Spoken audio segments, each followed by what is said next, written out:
científico sobre soroterapia.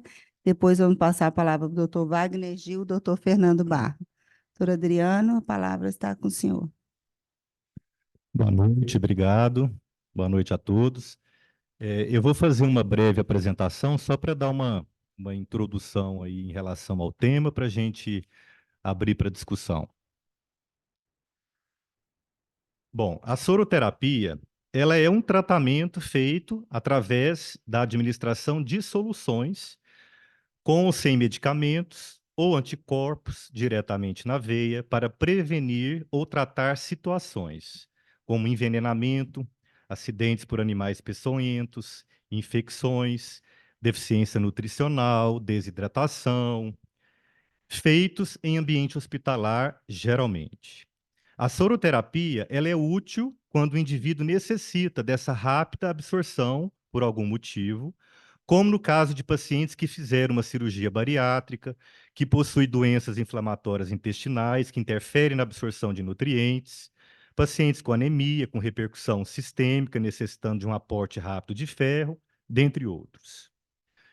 Bom, como começou isso daí?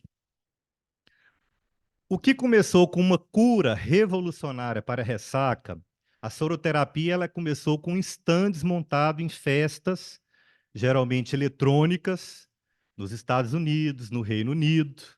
E essas festas tipo Burning Man, que dura aí 5 dias, uma semana, né, de músicas eletrônicas, e eles montavam estantes com soro glicosado, soro fisiológico, efeitos ali anti-ressaca. Então, começou com uma indústria extremamente lucrativa do bem-estar, né? O mercado global da soroterapia, atualmente, faz circular 70 bilhões de reais e oferece coquetéis feitos atualmente sob medida, para aumentar a imunidade, melhorar o humor, garantir beleza para a pele, para cabelo, acabar com insônia, dentre outros. A popularidade do procedimento, que consiste em tomar uma bolsa de soro com vitaminas, minerais, antioxidantes, aminoácidos, cresceu muito nos últimos anos, proporcionalmente, inclusive, ao número de influenciadores que começaram a divulgar isso nos seus Instagrams, na internet. E o nome atualmente utilizado aí para esses influencers, esses artistas, são os drips, que faz uma apologia ao gotejamento, né? Então, são drips injetáveis. Então, existem clínicas em que você chega na clínica, existe um cardápio de drips de acordo com o que você está procurando. Então, as promessas vão desde melhorar a imunidade, aumentar a energia, aparência, ansiedade, entre outros, como já foi falado. E temos aí o procedimento, geralmente ele é rápido, é um procedimento simples, né? Muitos com efeitos até imediatos, dependendo do que você está colocando ali no soro, como a própria hidratação, né? E aí está um dos motivos do seu sucesso. O paciente, ele tem uma hidratação importante, ele se sente ali mais revigorado, né? Melhorado, mais hidratado. Outros são receitados a médio e longo prazo, com sessões semanais de 45 minutos a 1 hora, como um dos tratamentos mais populares que oferece energia física e mental através de uma substância chamada de NAD, que é um aminoácido, um antioxidante. Normalmente ele é feito a prescrição dele e leva mais ou menos 3 horas para ser administrado. E o que tem nesses soros? Então, nós temos aí aminoácidos essenciais e não essenciais, que reforçam a imunidade, auxilia a perda de gordura, aumenta a massa muscular, melhora o sono, combate a perda de massa causada pelo envelhecimento, a sarcopenia, antioxidantes, né, vitamina C, glutationa, então substâncias que evitam ou atrasam o processo de oxidação, tende a melhorar ali aquela varredura de radicais livres, e desse modo essas substâncias evitam os danos às células provocadas pelo aumento do estresse oxidativo, promovendo energia, bem-estar, controlando o equilíbrio do organismo. Minerais, zinco, magnésio, selêncio, cromo, entre outros, que ajudam o organismo a manter-se saudável, atuando no sistema imunológico, e também o desenvolvimento do nosso corpo. Ajuda a fortalecer pele, cabelos, unhas, melhorando o humor e imunidade. Vitaminas do complexo B, que também ajudam nos radicais livres. Enfim, nós temos atualmente mais de 100 substâncias que são aplicadas por via intravenosa ou intramuscular, que inclui, né, além das vitaminas, minerais, fitoterápicos e esses que eles chamam de anti-homotóxicos, que são substâncias que têm uma ação contra os radicais livres. Entre os mais utilizados hoje nessas clínicas, então nós temos aí os minerais, essas vitaminas, piridoxina, riboflavina, niacinamida, ácido pantotênico, ácido alfa-lipoico, o NAD-PH, que é utilizado justamente para melhorar a imunidade, esse PQQ, que é um potente antioxidante capaz de inibir radicais livres, proteger organismos contra o estresse oxidativo, reduzindo o envelhecimento precoce. Existe até algumas clínicas utilizando para tratar cabelos brancos, para retardar os cabelos brancos. Por isso, é um grande aliado na promoção do envelhecimento saudável. A PQQ serve para a manutenção das funções imunológicas e cognitivas. D-ribose, que é um repositor energético, melhora a disponibilidade de energia para as células, otimizando a disposição de forma prática e acessível. L-carnitina, coenzima Q10, vitamina C, glutationa, que vai ser um antioxidante ali para desintoxicação, prevenção de doenças. O triptofano, um aminoácido essencial, utilizado pelo cérebro junto com a vitamina B3 para ajudar o corpo a produzir serotonina, então relacionado aí à melhora da ansiedade, do humor, do bem-estar. Então, nós temos aí, mostrando aí a Luana Piovani num cardápio de drips, né, numa clínica em São Paulo. E hoje em dia, para a gente ter noção de como isso está mundialmente, existem drip bars em várias partes do mundo, em shopping centers, em, em lojas, que você senta ali e toma seu shot, vamos assim dizer. Então, em Londres, você pode fazer o procedimento em quiosques, né, meios de shopping, festivais de música, garantindo, segundo os fabricantes, hidratação imediata, alívio de ressaca, energia, melhora de imunidade, dentre outros. E aí você pode escolher nesses drips. Nós temos aí soros revitalizantes, antifadiga mitocondrial, soro da beleza, soro para dor osteomuscular, fibromialgia, lombalgia, soro para performance, atleta de alta intensidade, soro para imunidade, pós-bariátrica, antifadiga adrenal, otimização da tireoide, emagrecimento, ativação metabólica com redução do apetite, soro para concentração e aprendizado e para performance, soro para recuperação pós-esportes desgastantes, soro para restituição de vitaminas e minerais, restabelecimento nutricional, detoxificação hepática, disbiose intestinal, ansiedade, depressão, insônia e outros. Bom, isso aí é uma influência que fez um comentário que ela, em média, esses procedimentos são caros, né? Hoje, cada sessão de soroterapia, de drip, varia aí de 600 a 1.500 o frasco. Aqui em Goiânia, eu dei uma pesquisada em algumas clínicas, está na faixa de 800 a 1.200 cada drip desse aí. E ela falando que ela gastou aí 1.500 por semana em cada sessão, em 2 a 3 anos que ela vem fazendo o tratamento, ela já gastou 140 mil reais investidos nisso. E as sessões, além desses preços exorbitantes, a gente vê que o custo do produto ele é muito baixo, né? Hoje você tem aí ampolas de vitaminas que custam 20 reais, 30 reais, né, na farmácia, e eles conseguem aí gerar lucros aí 15, 20, 30 vezes a mais do que o custo operacional aí do produto. Ah, Bom, aqui mostrando algumas influências, né? Uma empresa para ver como isso está assim mundialmente virou assim esse alarde todo. Nós temos aí uma empresa americana, essa E5 Bars, ela chegou a ser investigada por oferecer soroterapia para doenças graves como câncer e insuficiência cardíaca congestiva. Nós temos essa da Inglaterra que vendia tratamento de 5 sessões, em torno aí de R$ 8.400, para ajudar mulheres em casos de infertilidade.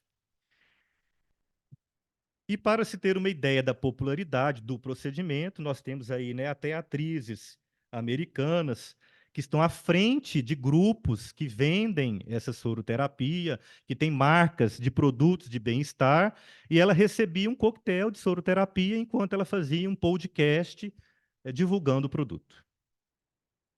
E outras celebridades, né, já colocaram aí nos seus perfis pessoais, fazendo a utilização da soroterapia. A Lady Gaga, no Brasil nós temos aí a Gabriela Pugliese, Luciana Gimenez, dentre outros. Bom, e temos vários cursos hoje para quem estiver interessado em fazer, em aprender. Nós temos cursos que são administrados aí tanto por odontólogos, médicos, biomédicos, e a todo momento aí, se você jogar lá curso de soroterapia, você pode entrar num. E esses cursos, na verdade, eles são terapias injetáveis, protocolos de soroterapia. Esse vai ser agora em junho, isso é desse ano, uma médica de São Paulo. E o público-alvo, eles oferecem esse curso para biomédico. Então, muitas vezes é um médico ensinando para biomédico, cirurgião dentista, enfermeiro, farmacêutico. E o conteúdo programático desse curso, nós temos usar unidades de peso, volume, gotejamento, tempo para aplicar medicamentos, utilizar cálculos avançados na manipulação dos fármacos, fazer reconstituição, diluição durante o procedimento, interpretar prescrições medicamentosas, protocolos de tratamentos, dentre outros. Bom, o que dizem os grandes apoiadores da soroterapia? Eles falam que as rotinas intensas, né, inúmeras tarefas profissionais acabam exigindo extrema capacidade de adaptação, de energia, e isso esgota mentalmente, fisicamente, e as pessoas precisam aí de um acesso rápido a um tratamento que tem um efeito mais imediato. E dessa forma, as consequências dessa rotina vão desde insônia, mau humor, picos de estresse, alterações de imunidade. E por isso os nutrólogos, apoiadores, informam que a soroterapia é uma opção para a reposição de nutrientes essenciais para o organismo. A soroterapia não cura doenças, mas melhora a qualidade de vida, diz essa endocrinologista pós-graduada. Ela diz que os médicos contrários à soroterapia dizem que muitos dos seus resultados podem ser alcançados com uma dieta balanceada, prática de exercícios e boa noite de sono. E eles estão certos, mas a realidade é que a maioria das pessoas não conseguem cumprir esse protocolo. E aí buscam a suplementação de vitaminas. As substâncias administradas poderiam estar em uma pílula, mas não são absorvidas mais rapidamente com a aplicação intravenosa. Vivemos numa fase de evolução em que as pessoas estão estressadas e acabam sendo induzidas a buscar esse tipo de coisa. Às vezes, o próprio investimento já faz o paciente a sentir-se bem, como um placebo, diz essa endocrinologista. E, de fato, um estudo do Centro de Medicina Integrada dos Estados Unidos observou um forte efeito placebo em pacientes com fibromialgia que usaram terapias injetáveis. A ideia da soroterapia é tratar o organismo como um todo, ou seja, deixá-lo no melhor estado possível. Gustavo Feio, médico especializado em ciências da longevidade, nutrologista, destaca que a soroterapia é uma abordagem da prática ortomolecular para suplementar nutrientes diretamente no organismo, solucionando problemas de deficiência vitamínico-mineral e promovendo a saúde dos pacientes. Com o planejamento pronto, a soroterapia possui indicações amplas, desde a desintoxicação do organismo e prevenção de doenças, até a melhoria da imunidade e outras coisas. Então, já falamos aí dos vários benefícios, né, que eles falam da soroterapia. Todas essas indicações, melhora de saúde geral, do corpo, anti-estresse, revitaliza, insônia, digestão, função cardiovascular, desempenho sexual, bem-estar, energia, previne doenças, enfim, rinite, asma. Bom, e as complicações começaram a aparecer também na mídia. Essa empresária, ela conheceu o tratamento, se empolgou, é uma influência bastante conhecida, tem não sei quantos milhões de seguidores, experimentou uma opção personalizada com drip, divulgado como capaz de obter resultados milagrosos e explica que a médica não pediu nenhum exame para realizar o tratamento. Eu cheguei lá como um cardápio de um restaurante, pedi por mais cabelo, mais disposição, mais beleza, porque tem uma opção que dá um glow na pele. Fez 10 sessões, inclusive nessa foto mostra ela utilizando uma bolsa de soro no carro. Enquanto ela ia para casa, ela já foi tomando o drip dela e ela chegou lá e tirou todo o aparato. Alguns sintomas começaram a deixar em alerta. Todas as vezes eu tinha uma taquicardia. E no dia seguinte era onde vinham os picos de pressão alta. Decidiu abandonar as sessões e não teve efeitos colaterais mais graves. Deputado estadual Carlos Alexandre, Sergipe, procurou soroterapia porque se sentia cansado. Após a segunda sessão, sentiu um desconforto, o médico insistiu para que ele seguisse o tratamento. Ele falou que não queria mais, não estava aguentando, e o médico disse que iria dobrar a dose para melhorar ainda mais a disposição dele. Começou a sentir dor no estômago, dor de cabeça, foi hospitalizado, precisou de uma transferência de emergência, foi para uma UTI aérea, foi para São Paulo e foi detectada uma intoxicação por cromo em vários órgãos, ficando hospitalizado ali um período. Efeitos colaterais e reações adversas podem ocorrer: dores de cabeça, náuseas, reações alérgicas, inflamatórias, imunológicas. Tem uma modelo americana também que já foi hospitalizado com reações de soro e vitaminas. E essa gestante aí de Cuiabá, que apareceu também na mídia, com 8 meses, que ela fez uma soroterapia, teve um choque anafilático, foi numa farmácia, e ela foi a óbito e o bebê também foi a óbito. Bom, a suplementação de vitaminas, hoje em dia, é uma tendência mundial, principalmente após o cenário pós-Covid. Uma pesquisa da Associação Brasileira de Indústria de Alimentos mostrou que em 2021 o consumo de suplementos tinha aumentado 10% nos últimos 5 anos, e pelo menos uma pessoa de 59% dos lares brasileiros consumia vitaminas, e 85% buscavam saúde e bem-estar. E um outro estudo americano mostrou que tem uma taxa de crescimento grandiosa na suplementação, né, de uso de vitaminas, em que os pacientes muitas vezes buscam através de compra em farmácia ou soroterapia, enfim. Bom, o que dizem as especialidades em relação à soroterapia? Com base dessa divulgação toda na mídia, a Sociedade de Dermatologia, né, ela fez um parecer, uma nota, né? É importante dizer que esses métodos não possuem evidências clínico-científicas consistentes que comprovem sua eficácia e segurança, não faz parte do rol de procedimentos médicos, a prática da soroterapia com fins dermatológicos carece de estudos científicos na literatura. Os medicamentos e nutrientes endovenosos podem ser úteis em casos específicos de prescrição para reposição em pacientes com deficiências. A reposição de vitaminas e minerais endovenosa deve ser realizada apenas quando o paciente não responde à reposição oral, sendo um procedimento aplicado em pacientes crônicos, portadores de má absorção, além de outras condições e doenças clínicas e laboratorialmente diagnosticadas.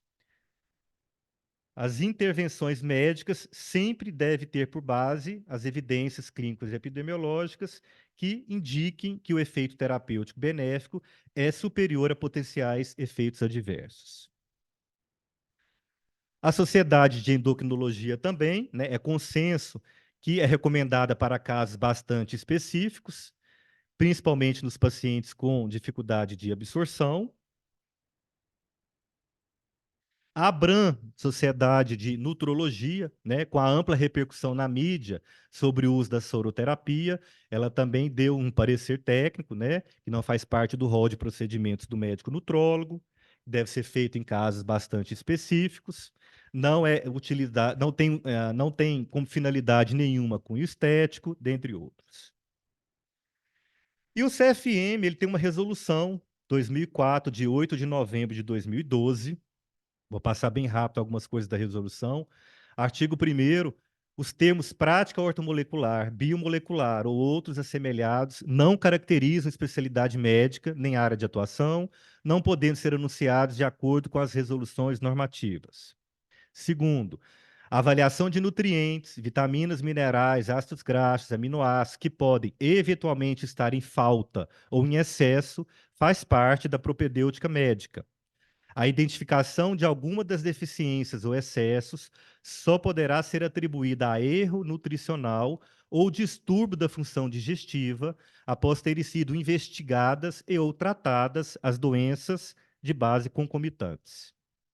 Os tratamentos das eventuais deficiências ou excessos devem obedecer às comprovações embasadas por evidências clínico-epidemiológicas que indiquem efeito terapêutico benéfico. Artigo 3º. A reposição de medicamentos em comprovadas deficiências de vitaminas, minerais, ácidos graxos ou aminoácidos será feita de acordo com a existência de nexo causal entre a reposição de nutrientes e a meta terapêutica ou preventiva. Medidas higiênicas, dietéticas e estilo de vida não podem ser substituídos por qualquer tratamento medicamentoso, suplemento de vitaminas, sais minerais, ácidos graxos ou aminoácidos. E aí ele vem falando em relação ao uso de EDTA, que não tem avaliação clínica nenhuma, né, são destituídas de comprovação científica em relação a esses tipos de tratamentos. Vou passar aqui mais rápido, para a gente não delongar tanto. Análise de tecido capilar fora de contexto de diagnóstico de contaminação e intoxicação por metais tóxicos, uso de antioxidantes, quer dizer, ele fala toda esses medicamentos que são utilizados aí na soroterapia. Para o primeiro vice-presidente do CFM, a instituição deixa muito claro quais são as indicações, os padrões estabelecidos para o uso de medicações e vitaminas intravenosas no caso de doenças. E será considerado antiético se o médico exagerar no diagnóstico do paciente, praticando atos desnecessários. Infração ao artigo 14, praticar ou indicar atos médicos desnecessários ou proibidos pela legislação vigente. Infração ao artigo 35, exagerar na gravidade do diagnóstico, complicar a terapêutica ou exceder-se no número de visitas, consultas ou quaisquer outros procedimentos médicos. Esses tratamentos para fins estéticos, como os anti-aging ou o uso de anabolizantes, como já foi falado aqui, né, em outras plenárias, não têm diretrizes porque simplesmente não têm base científica e por isso não são reconhecidos nem pelo CFM, nem pela Associação Médica Brasileira.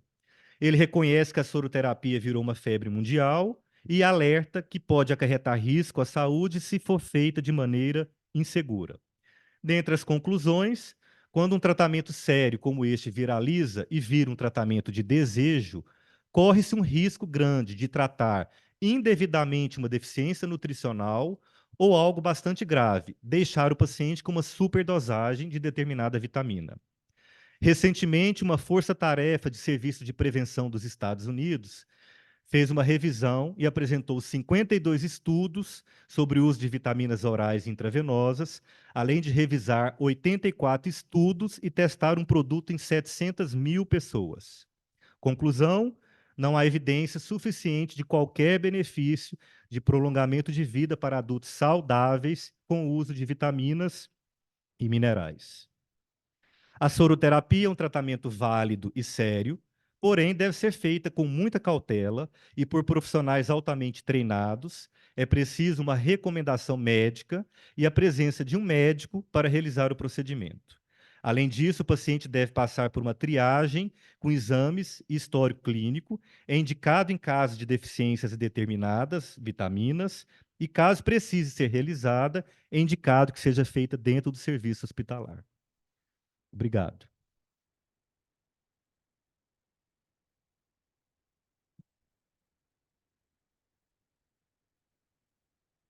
Passar a palavra para o doutor Wagner Gil.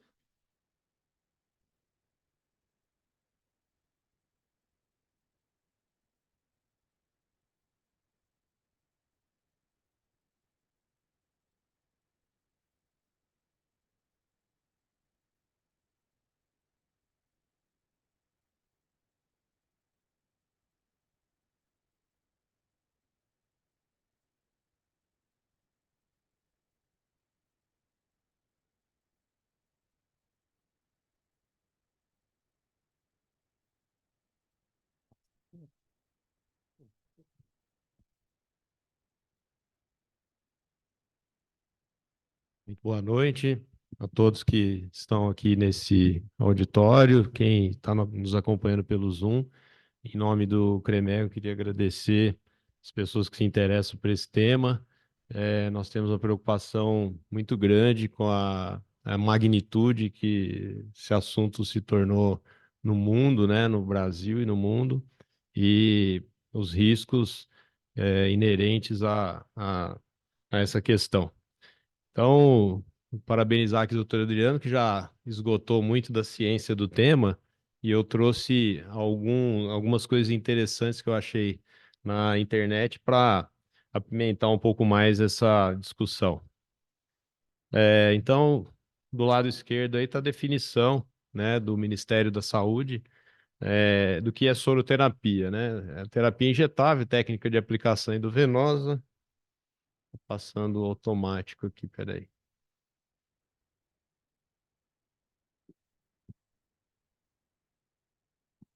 Então, a técnica de equação intravenosa, soro enriquecido com nutrientes a partir das necessidades individuais, né?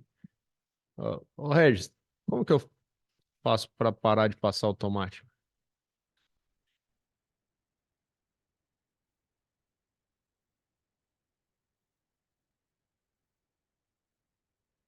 Ele, ele tá rodando sozinho. Configuração aqui.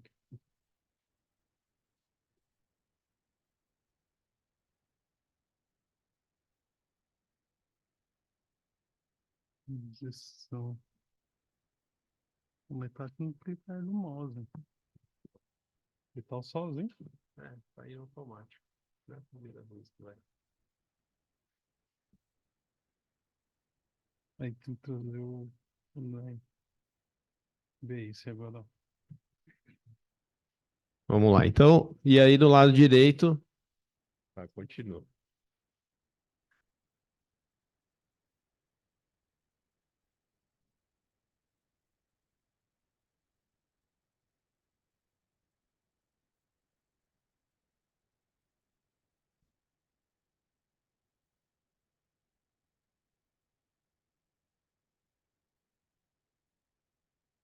Isso.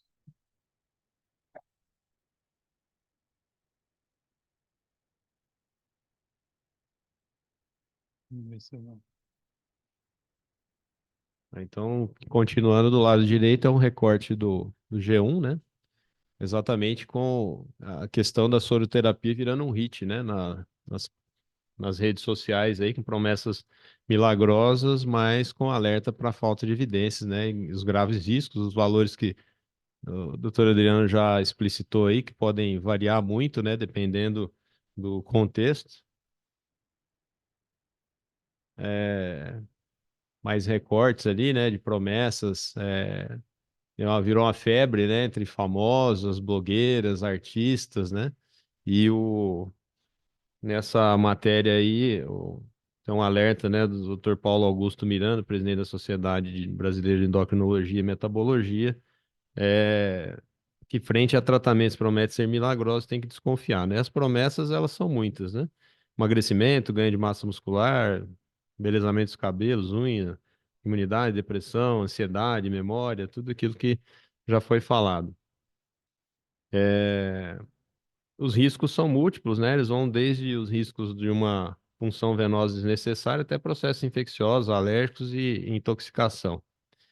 E com todos aqueles itens, né, que a gente já viu lá, minerais, vitaminas, mas especialistas são unânimes, quase que unânimes em alertar que não há nenhuma comprovação científica que o soro faça efeito para quem não tem deficiência de vitaminas, né? E não faz sentido nenhum esse tipo de proposta. Os benefícios não têm nenhuma base científica que sustenta.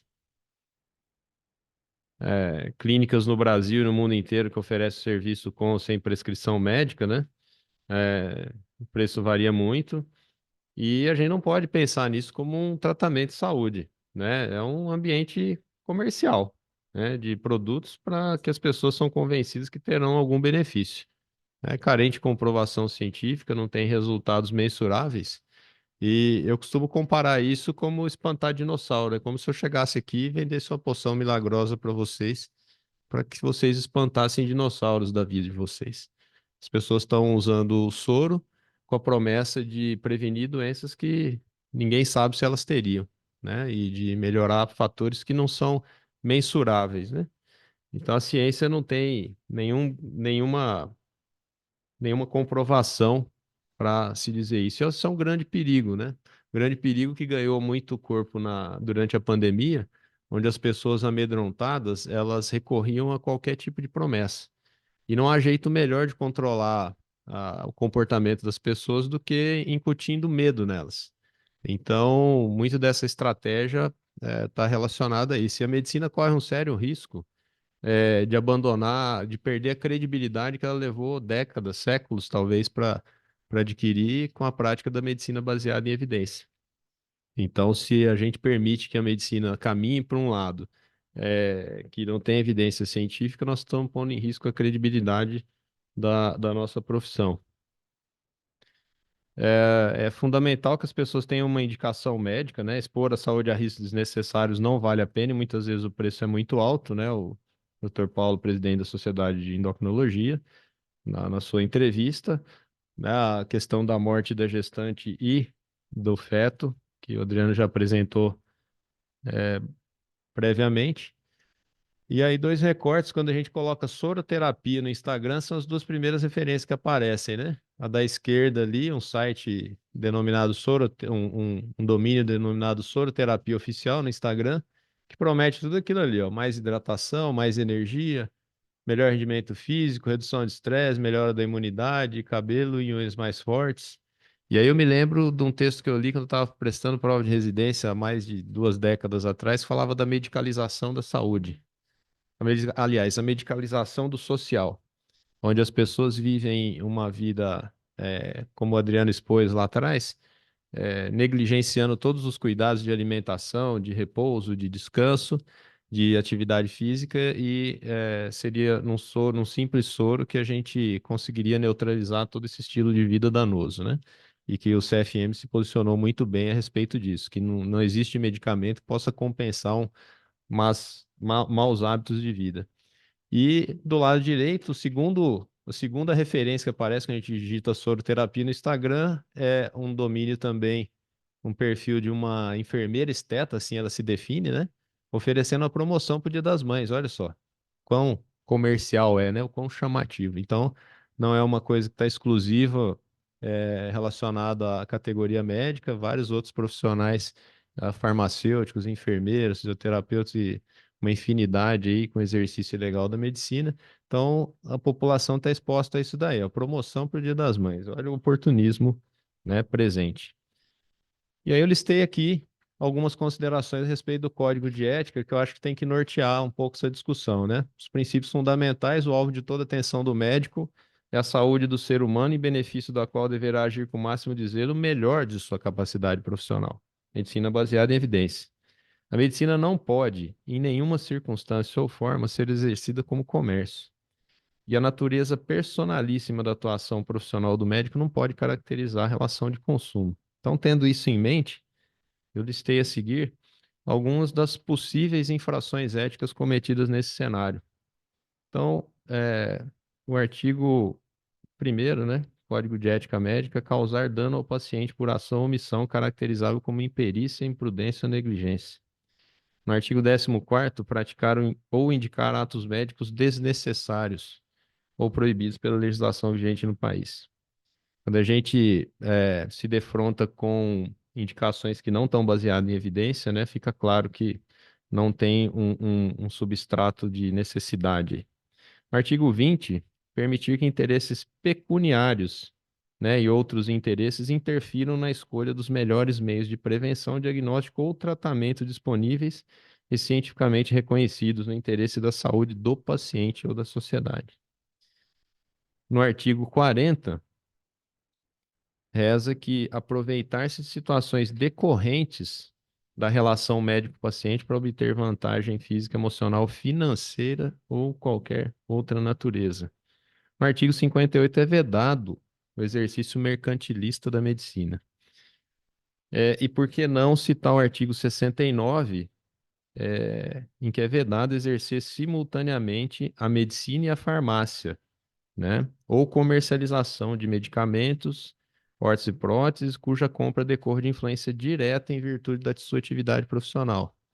É o mesmo espantador de dinossauros que vende a poção mágica para espantar o dinossauro. E no artigo 112, divulgar informação sobre assunto médico de forma sensacionalista, promocional ou de conteúdo inverídico. Então, eu deixo aqui essa reflexão para agora seguir na discussão do tema. Muito obrigado pela atenção. Parabéns, doutor Adriano, parabéns, doutor Wagner Gil, pelas brilhantes apresentações. Nós vamos discutindo aqui sobre a indicação precisa, né, de soroterapia, que é a onda do momento, e os riscos. E foi muito bom, doutor Wagner, você ter colocado o Código de Ética Médica, né, o que tem no código e as infrações que alguns podem estar passando por elas, e quanto ao exercício legal da medicina. Eu vou passar agora a palavra para o doutor Fernando Barra, ortopedista, que tem algumas considerações. Desculpa, Frederico, desculpa. Desculpa, doutor Frederico. Quase, né? Também errou, viu? Boa noite. Agradecer aqui. Eu fui pego de surpresa, né? Eu faço parte da Câmara Técnica de Dor, o Dr. Robson é o presidente, eu sou o vice-presidente, e lá no WhatsApp recebemos, então, que ia ter a plenária. Né? E começamos entre nós lá a discutir o assunto para que fosse defendida a diferença entre soroterapia e o bloqueio venoso para dor, para ficar bem claro isso. E aí os colegas anestesistas, né, o doutor Andriolo, o doutor Dequi, que todos se posicionaram, né, que deveríamos defender realmente, e alguém do CRM falou, ó, precisamos que um dos senhores venha então na plenária. Eu falei, ó, como não tinha nenhum compromisso, eu vou. Minha clínica aqui do lado, cheguei, aí fui convidado sem saber para a mesa e fui convidado sem saber para apresentar. Então, mas por sorte eu sempre carrego meu computador, né? Professor de faculdade, sempre está disposto a dar uma aula. Eu vou passar isso aqui mais rápido, porque essa aula que eu dou para os residentes de ortopedia lá no HC sobre a síndrome da dor complexa regional, que todo mundo conhece como distrofia simpático-reflexa, né? E é muito comum na ortopedia, né? Após uma fratura. Então, o paciente tem uma fratura osteoporótica e a gente mobiliza, opera e acaba tendo a síndrome da dor. O que interessa aqui é um dos tratamentos, né? Vocês estão vendo aí que são vários tratamentos, mas o que interessa é o bloqueio venoso. Pronto. Então, o que é o bloqueio venoso, né? Ele vai fazer um bloqueio do sistema simpático. Então, a gente faz lidocaína, magnésio, ketamina na veia do paciente. Vou mostrar aqui as condições que tem que ter na clínica ou no hospital para poder fazer, porque pode ter complicações, o paciente pode ter arritmia, parada, né? Não é uma coisa que pode fazer em qualquer lugar. No shopping, né, como foi falado aí, não pode ser feito em qualquer lugar. Então, existe muita evidência, já é comprovado, vou mostrar aqui uma revisão. Queria agradecer aos colegas anestesistas que também ajudaram, né, na confecção da aula, o doutor Andriolo.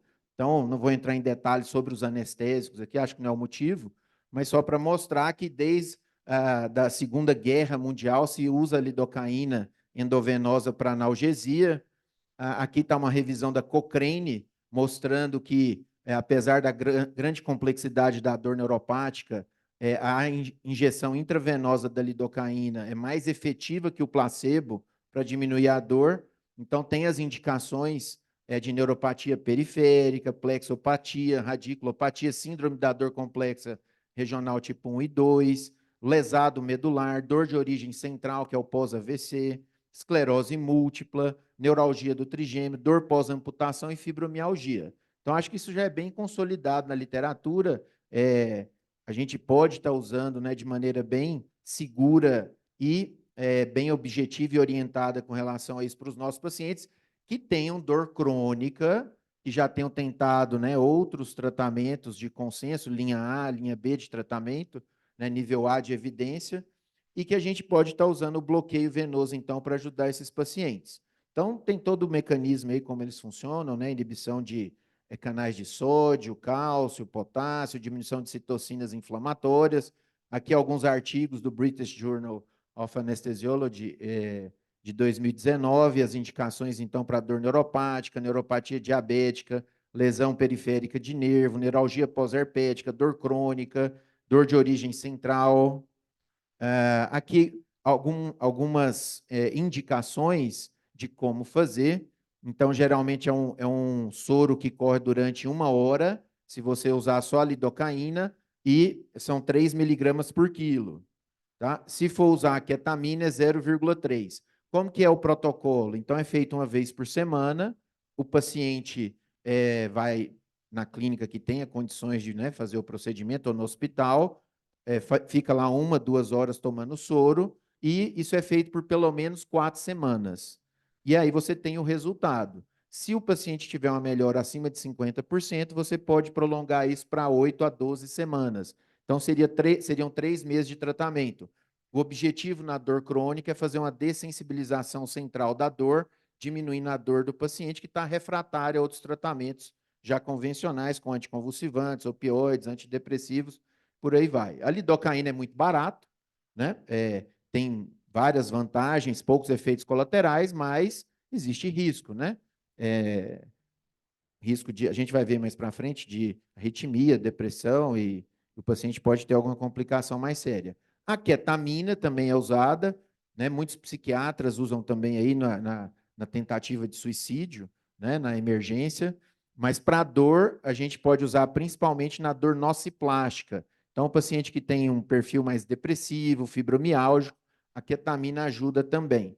Ela é já aí da época da Guerra do Vietnã, já vem sendo usada. E do ponto de vista de mecanismo de ação, atua muito no NMDA, que é o N-metildeaspartato, vai diminuir ali o fenômeno WINDAP dos canais de cálcio, de sódio, diminuindo, então, a propagação dessa dor, tá? As evidências, então, mais para dor neuropática, dor nociceptiva, fibromialgia, enxaqueca, dor de cabeça. Então, a ketamina tem menos evidência que a lidocaína. A lidocaína é nível A, a ketamina ainda é nível B, para síndrome da dor complexa regional, tá? As doses, então, de ketamina, 0,3 miligramas por quilo, e as contraindicações, né? Então, acho que o colega médico, para indicar isso, tem que ter cuidado. Então, doença cardiovascular descompensada, doença psiquiátrica, abuso de drogas, doença hepática severa, renal, doença endocrinológica, pressão intraocular, gravidez, extremos de idade, intercorrências. Acho que todos nós aí que já operamos vimos algum paciente intoxicado por lidocaína no centro cirúrgico, né? Alguma complicação. Então, formigamento de lábios, distúrbios visuais, abalos, convulsões, parada respiratória, depressão cardiovascular, e o paciente pode morrer. Então, pode ocorrer, é raro, mas pode acontecer. E tem que estar preparado, né? Suspender a medicação, começar oxigênio, ter o benzodiazepínico.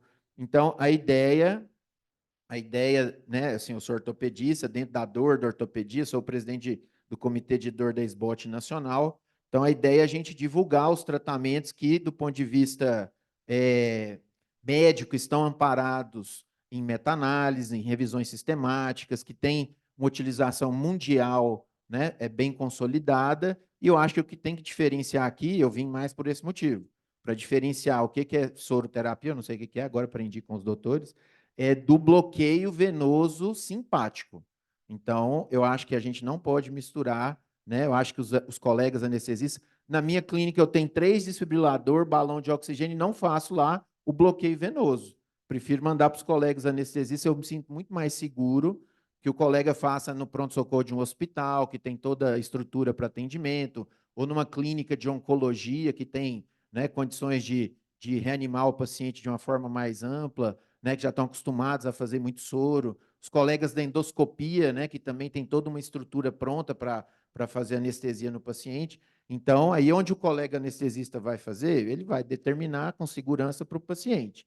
Então, tem vários colegas anestesistas aí que fazem de forma bem segura e de uma forma muito íntegra para os nossos pacientes melhorarem a dor, certo? Eu sou ortopedista, mas estou defendendo aqui os colegas anestesistas porque estamos na Câmara da Dor, tá bom? Obrigado.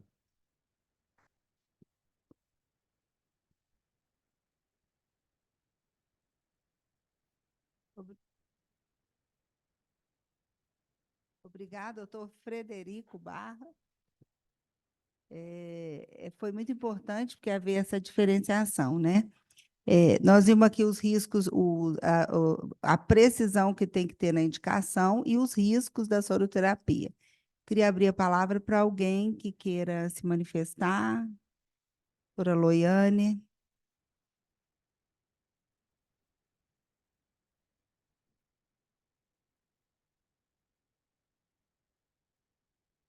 Boa noite. Primeiramente, gostaria de parabenizar a diretoria por essa plenária, doutor Adriano, doutor Wagner, agradecer a presença ilustre do doutor Frederico. Eu achei muito importante essa questão que você trouxe, Frederico, porque a gente corre riscos de, às vezes, rotular algumas coisas e com esse tanto de medo ou de mito que se cria dentro, ou até de preconceitos mesmo, dentro da classe médica, a gente pode, sem querer, atrapalhar o tratamento daquele paciente que realmente precisa. A gente vê isso mais facilmente com a questão dos implantes hormonais, que a gente cria uma questão, um preconceito entre os médicos, né, daquele erro de prescrição, e pacientes com hipogonadismo, por exemplo, são facilmente subdiagnosticados, subtratados e ficam em sofrimento. Eu acredito que isso na dor não aconteceria, porque eu pelo menos espero, né, que os corajosos colegas não médicos não teriam ainda a audácia de se prescrever, né, lidocaína e ketamina. Eu espero. Dito isso, eu gostaria de complementar, porque eu achei que você viria para falar sobre intoxicação por vitamina D. Doutor Frederico é referência no tratamento de osteoporose e acredito que ele deva ter muita experiência com isso. Em relação à intoxicação, eu, como geriatra, quero, né, compartilhar com vocês que a gente viu muito isso no período pandemia, pós-pandemia. O idoso tem uma alteração do metabolismo, da composição corporal. Então, lá, né, da bioquímica do segundo grau, antigo segundo grau, a gente lembra lá das vitaminas, que tem vitaminas lipossolúveis e hidrossolúveis, e com o envelhecimento a gente tem um aumento da composição de gordura e diminuição da água corporal. Então, essas vitaminas que são lipossolúveis, aumenta-se muito o risco de intoxicação com o envelhecimento. E no período da pandemia aí a gente viu muito a questão da intoxicação da vitamina D. Ainda existe muito mito em relação à vitamina D, e eu acho que o doutor Frederico pode agregar aí para nós. Obrigada. Até eu fiz uma revisão no PubMed sobre, o PubMed chama de megadose. Não sei se dá tempo de apresentar, mas acho que a gente pode só falar, né? Se quiser eu apresento aqui também. Mas é porque a vitamina D é IM, aí não é no soro, né? Então acho que por isso que acabou não falando sobre a vitamina D. Mas o que de uma maneira geral as revisões mostram?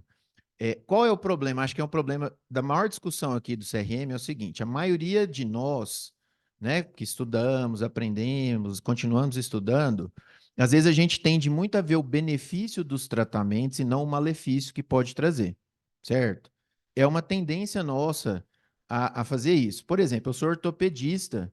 Quando eu terminei a residência, eu via mais os benefícios de prescrever anti-inflamatório para o meu paciente durante muito período do que o malefício da insuficiência renal, da úlcera gástrica, da doença cardiovascular, porque eu estava querendo ajudar o meu paciente e era o que a gente tinha de conhecimento.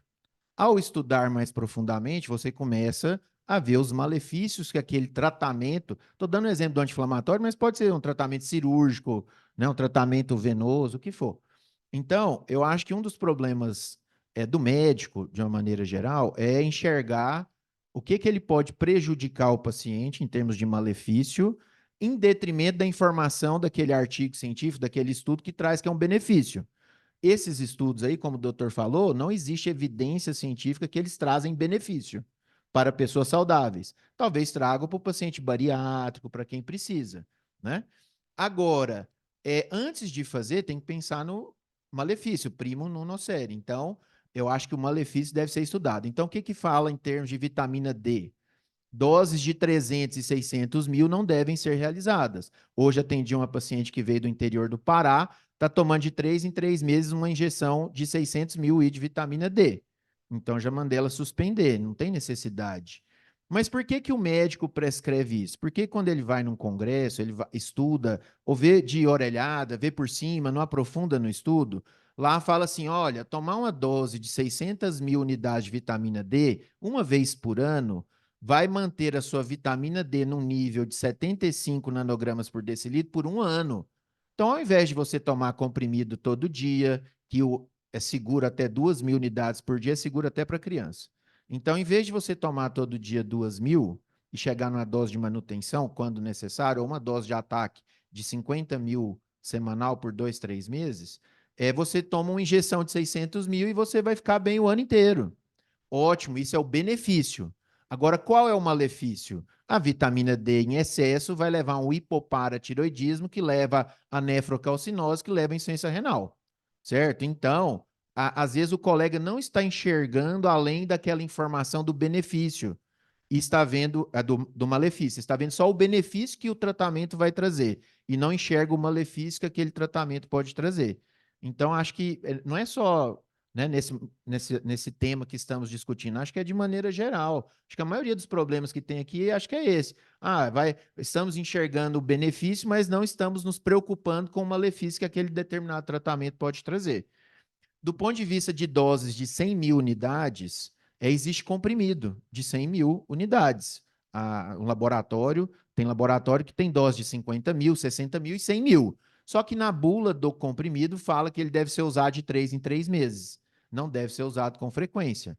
Então, assim, pela revisão, rapidamente concluindo, doses de 100 mil poderiam ser usadas num caso de deficiência para que o paciente pudesse repor de uma maneira mais rápida, caso ele fosse bariátrico, um idoso com a vitamina D muito deficiente, você pode fazer ali uma dose de 100 mil para subir rapidamente. Então, doses de 100 mil tem comprimido, está na farmácia para vender, não vejo tanto problema. Agora, 300 mil e 600 mil, a literatura mostra os benefícios, mas mostra os malefícios. E aí o colega só lê o artigo até o benefício, não lê o artigo até o malefício. Esse que é o problema.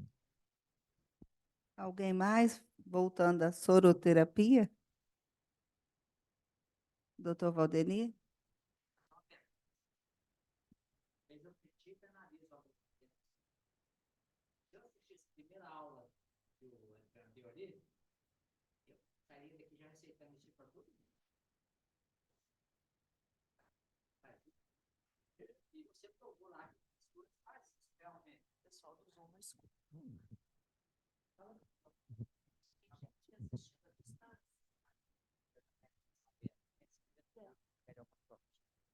Então, doutora Sheila, como o Adriano fez aquela exposição explicando a ação de cada cada substância que se coloca naquele soro ali, se a gente for olhar ali, é só benefício, viu, doutor Frederico? Era só benefício.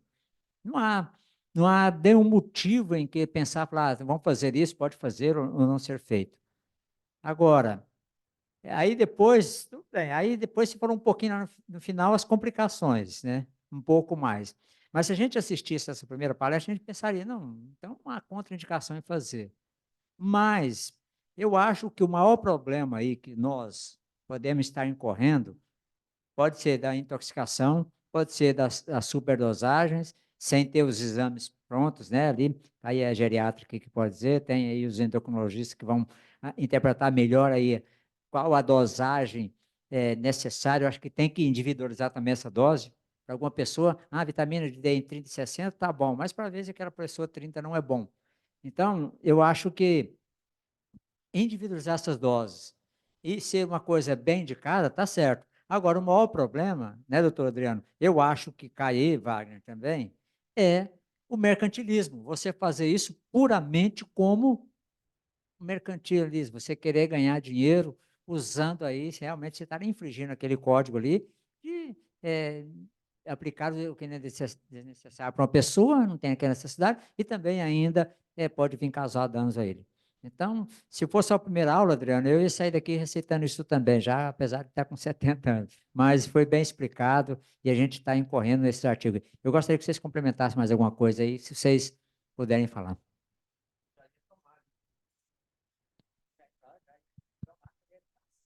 Vou passar para o doutor Wagner Gil, mas eu repeti isso aqui umas 2 vezes, doutor Valderi. Tem a indicação precisa, né?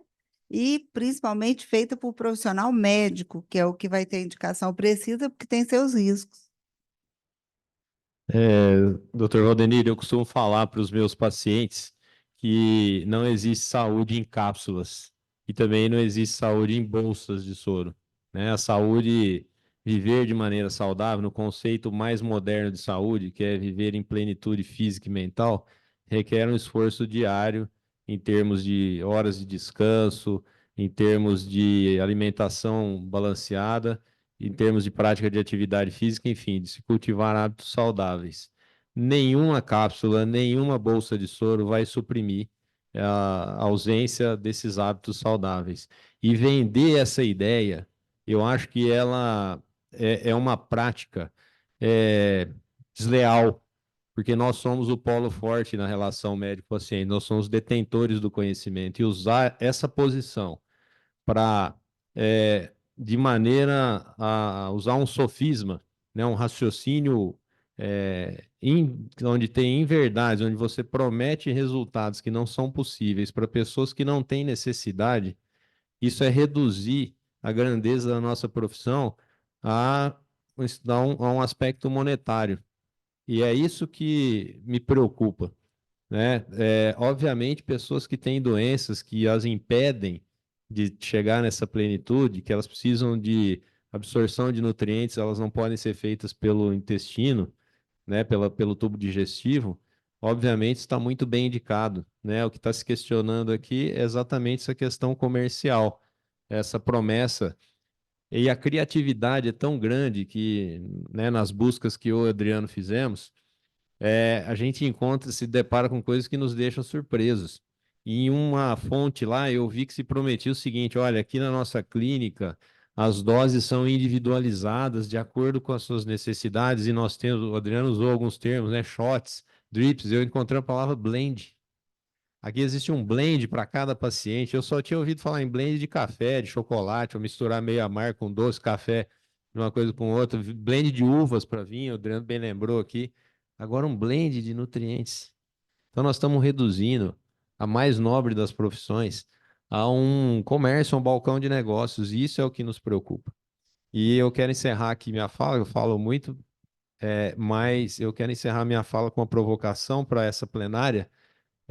Eu acho que a gente teve notícias que o CREMESP mobilizou o Departamento de Fiscalização para fazer uma grande varredura em São Paulo.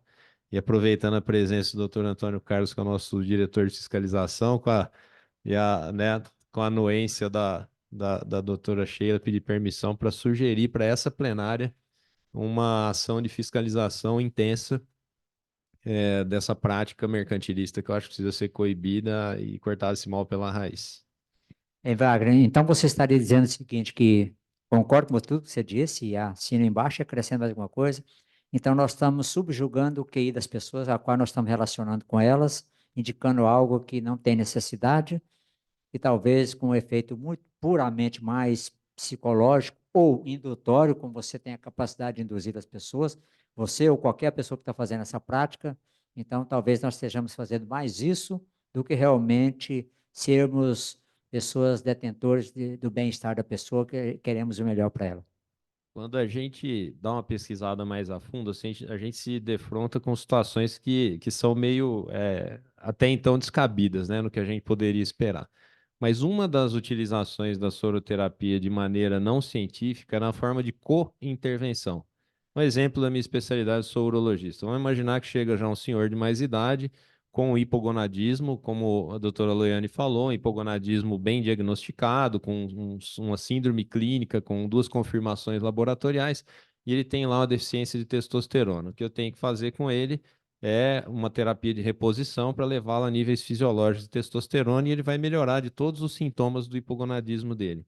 Mas na co-intervenção, a soroterapia é oferecida como um anexo à intervenção que realmente vai causar benefício.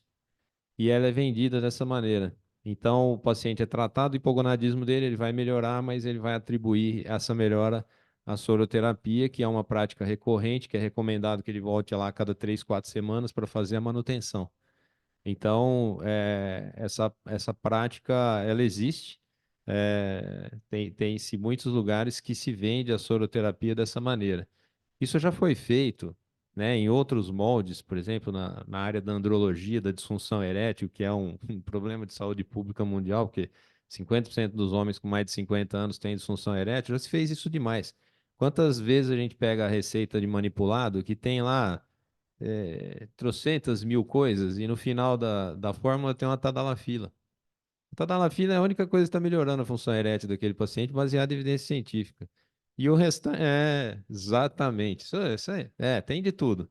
Tem tríbulos, tem maca, tem, se você for pegar lá, tem extrato de folha do morcego da Índia, coisa assim. É, por quê? Porque ali se vende todo um receituário, né, uma fórmula que envolve valores, né?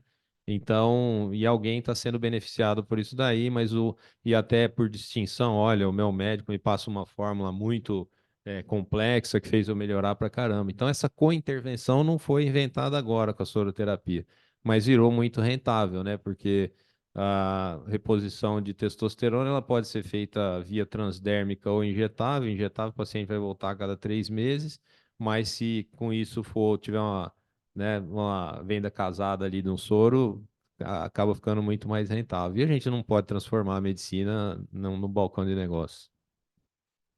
Isso, eu só joguei isso, por exemplo, para debater esse tema mesmo, entendeu? Não foi assim que eu sairia fazendo, mas para debater esse tema mesmo. A gente tem que pensar muito nisso aí, né? Nós somos pessoas que temos uma ética, uma formação e que nós queremos sim ganhar o nosso, né, honorário certo, mas de maneira ética e que seja ao bem da pessoa. A gente poder olhar para aquela pessoa depois e dizer assim que foi bom, valeu a pena, né?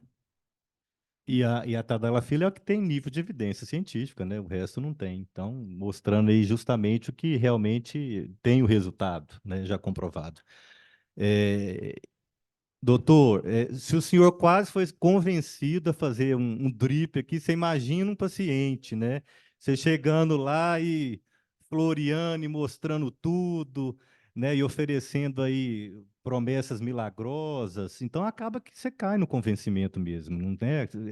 É a busca do desejo, né? Todo mundo, quem que não queria isso, né? E eu, para pegar aquelas substâncias, eu até entrei em contato com um fornecedor, uma farmácia de manipulação. Hoje, vários desses soros, eles manipulam esses produtos.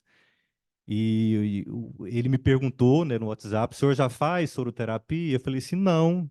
Ele falou assim, o senhor está perdendo a grande chance de ganhar uma mina de dinheiro. Isso ele escreveu no WhatsApp. Então, e realmente é isso, né? A ideia é justamente o mercantilismo, né? Eu acho que a gente podia organizar essa questão realmente da fiscalização até para colocar critérios, né, de como fiscalizar isso aí, porque muitas vezes a clínica vai mostrar, não, mas eu estou repondo porque ele precisa, porque ele tem deficiência, né? Então a gente tem que ter alguns critérios realmente para nortear aí quem está fazendo, né, uma soroterapia aí, por exemplo, para tratar uma anemia, né? Que muitas vezes precisa de uma reposição endovenosa de ferro, de outras coisas. É isso. A parte médica a gente consegue fiscalizar de acordo com denúncias, né? Que nós não temos os registros, todos os locais que fazem esse tratamento de soroterapia. Alguns que são não médicos, a gente não pode fiscalizar esses recintos, que o conselho só fiscaliza a atividade médica. Esses que não são médicos são considerados exercício legal da profissão. E algumas vezes, quando a polícia vai nesses locais, ela consegue simplesmente pegar um caso isolado. Quando esse caso isolado de um paciente só que ele tratou, esse caso, de um caso somente, não consegue designar o crime de exercício legal. O crime de exercício legal é um crime quanto mais que ele repete, ele atende várias vezes, vários pacientes, mesmo que seja um dia só, se ele tiver essa prova, pode ser caracterizado exercício legal da medicina. Um caso isolado não pode ser considerado crime, né, doutora Cláudia? Me ajuda. O médico que faz isso,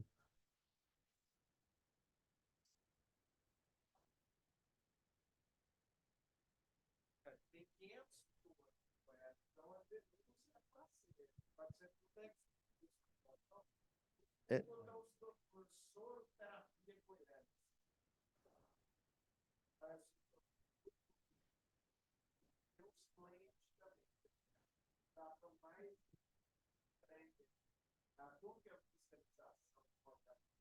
a fiscalização age cobrando os prontuários. Aí ele pega o prontuário, por exemplo, o paciente que tem deficiência de absorção de vitaminas de absorção gástrica. Um exemplo mais comum é vitamina B, que não tem o fator de Keston gástrico que não absorve vitamina B. Então, esse tem déficit de vitamina B, é comprovado e é repetido, é feito endovenoso, não tem absorção gástrica, né? Tem que, ou pode ser injetado intramuscular também, não precisa ser soro, né?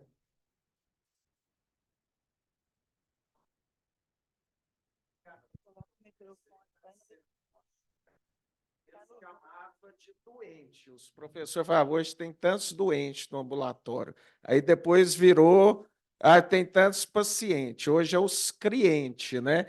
Então, aí tem uns que não tem, o cliente não tem prontuário. Ele chega lá e ele escolhe. Tem o cardápio da recepção e ele nem passa pelo médico. Então, não tem nem prontuário. Eu acho que eu estou precisando de melhorar isso. Ele já escolhe lá, pode escolher até a cor e faz. Como é que funciona na clínica? O diretor técnico da clínica, como que funcionaria isso? A fiscalização é feita, se tiver diretor responsável técnico, é incriminado tanto o médico que está fazendo, quanto o responsável técnico. Os dois são incriminados dentro do processo de fiscalização. Os dois, todos os dois. Quando a gente não consegue ter substratos de denúncias, né? O pessoal precisa fazer a denúncia desses locais em soroterapia, especificado o que está sendo feito e como para o médico fiscal chegar no local e ter subsídios de procurar a denúncia especificada. Quando a denúncia é muito vaga, ele não consegue ter substratos para gerar um processo fiscalizatório para fazer a cobrança desses médicos e desses nosocomios que fazem esse tipo de atividade. Tá certo?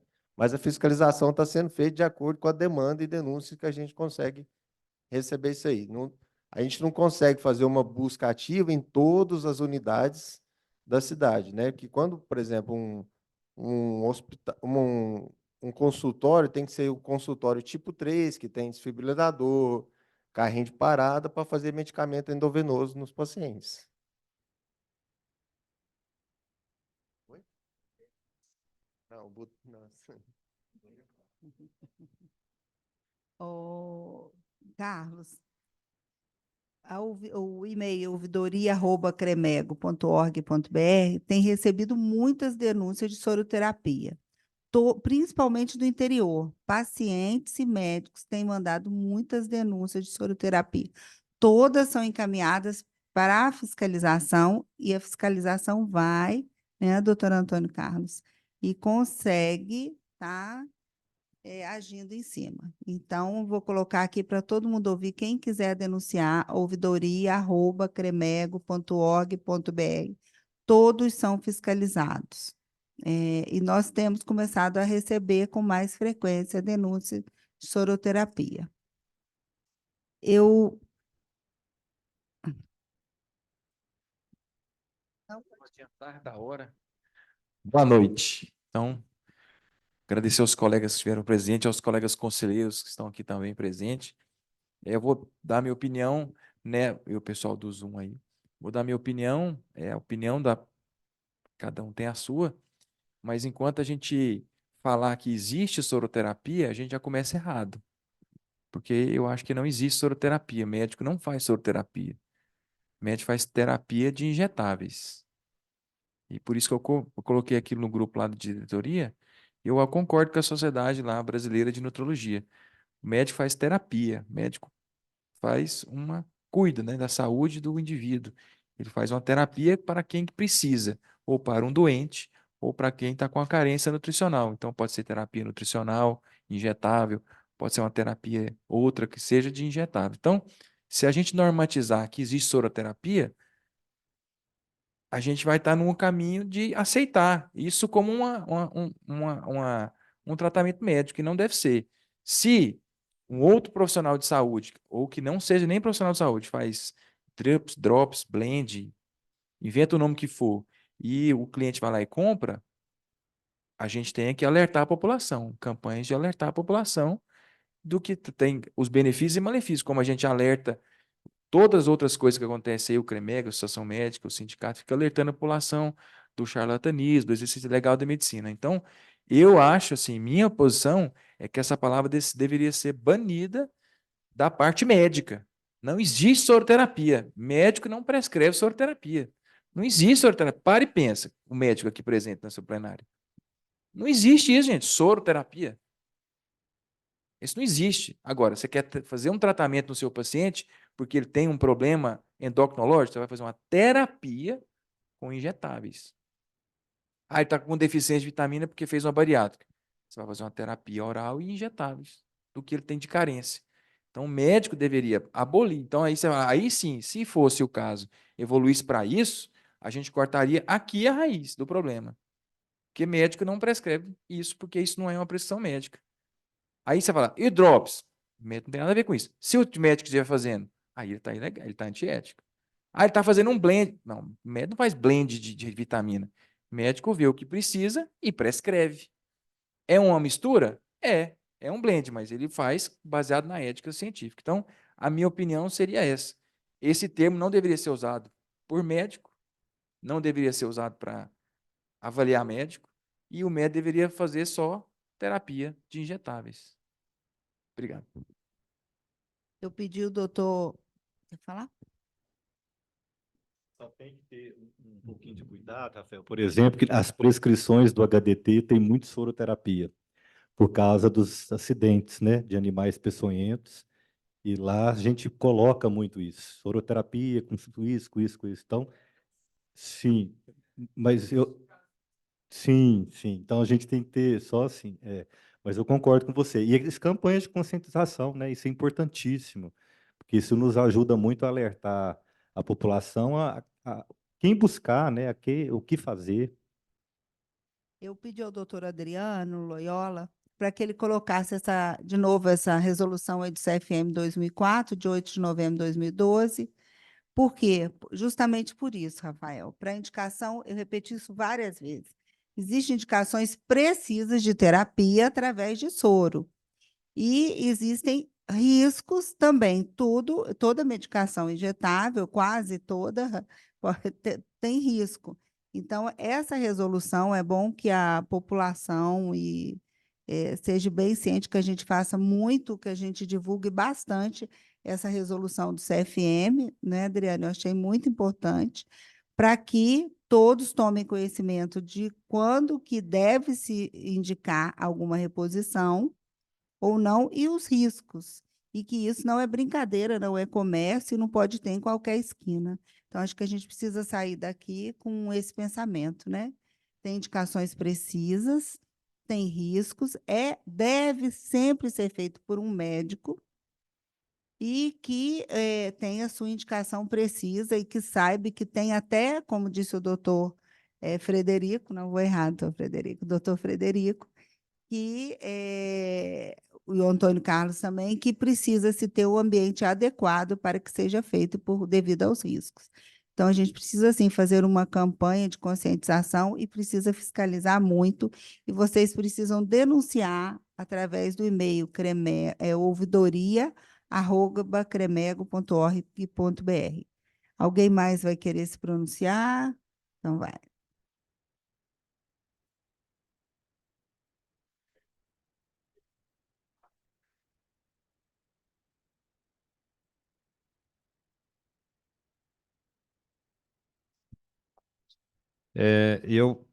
Eu defendo medidas enérgicas contra a, a, a divulgação de falsas ideias relacionadas à expectativa de saúde. Eu acho que o blogueiro, influencer, como que se queira chamar, o artista, ele pode ir lá na televisão, no canal de rede social dele, e falar a besteira que ele quiser. Agora, quando a gente vê médico vendendo um resultado que não tem a menor comprovação científica, a gente vê vídeo de médico se colocando como garoto propaganda de soro, chegando na sexta-feira e falando assim, olha, agora a minha enfermeira vai colocar o soro aqui na minha veia, que eu duvido que ele deixou funcionar para colocar o soro, aquilo deve ser armação. Quando a gente vê, igual essa semana eu tive notícia de venda casada do cirurgião plástico que vende para os pacientes que ele opera, que se fizer um soro antes da cirurgia, a cirurgia vai inflamar menos, né? Isso daí realmente mexe com a dignidade, né, da nossa profissão e por isso que eu acho que a mão tem que ser pesada nesses casos mesmo que chegam para nós, né, que a gente tem acesso e, e, e é nessa defesa que eu concentro minha fala aqui. Alguém mais quer se manifestar, perguntar?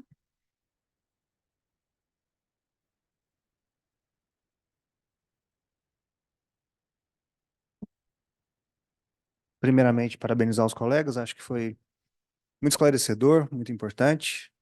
Meu nome é Guilherme, eu sou presidente da Associação Goiana de Medicina de Família. E como médico de família, eu vejo que nós estamos batendo numa coisa que o senhor bateu muito forte aqui, eu endosso muito seu coro, como especialidade médica, que, primeiro, preza por doenças de alta prevalência, a exemplo, por exemplo, da própria osteoporose, que o doutor disse, dos exames de prevenção e check-up. Quantos pacientes chegam no consultório pedindo realização de exames e não necessariamente adequadamente ao seu perfil, de quem seja, a sua idade, suas comorbidades, pedem realização de exames, dosagem de minerais, já ansiosos por terapias de reposição que carecem muito de embasamento científico. Acho que como médico, primeiramente médico, realmente essa reflexão da medicamentalização da vida é extremamente importante. Como passamos por situações que não necessariamente requerem tratamento, seja farmacológico ou não farmacológico, né? E somos muito induzidos à prescrição antecipada e para que nos livremos do problema, né, logo de forma milagrosa e mágica. Eu acho que isso realmente é um reflexo. E como carecem de subsídios, né, como carecemos ainda de substrato científico, como podemos ser resolutivos se não somos científicos, né? É a questão. Então, parabenizo os colegas, eu acho que o coro é esse, eu acho que a iatrogenia tem que ser combatida a todo custo, eu acho que é muito fácil a gente pedir exame sem saber, sem deflagrar a cascata diagnóstica, e prescrever tratamentos e não nos responsabilizarmos por isso. Eu acho que começamos refletindo sobre isso, falando a respeito disso, prescrevemos muito sem pensar, pedimos exames sem pensar se isso vai causar malefício depois, no segundo, no terceiro momento do paciente, e essas terapias endovenosas são prescritas sem indicação médica, eu acho que elas são um reflexo disso, né? Obrigado e parabéns pela apresentação. Alguém mais? Então, acho que podemos encerrar, né? Eu queria falar para vocês que essa plenária temática foi excelente, viu? Parabenizar doutor Adriano, doutor Wagner Gil, doutor Frederico, né? Que eu coloquei aqui meio assim, chegou e coloquei o supetão bom, foi ótimo, excelente. Quem sabe faz a vida. Queria agradecer a todas as pessoas que estão em casa assistindo através do Zoom, agradecer nossos diretores, nossos conselheiros que estão aqui, e todos os colegas que estão aqui. Essa plenária para mim foi assim brilhante, viu? Muito boa mesmo, estava precisando, e como a gente tem tentado e tem conseguido colocar todos os temas polêmicos, esse para mim é um comércio que tem que ser abolido. Então, foi excelente, acho que foi muito proveitosa. Agradeço muito a todos vocês e que todos nós tenhamos uma boa noite. Obrigada.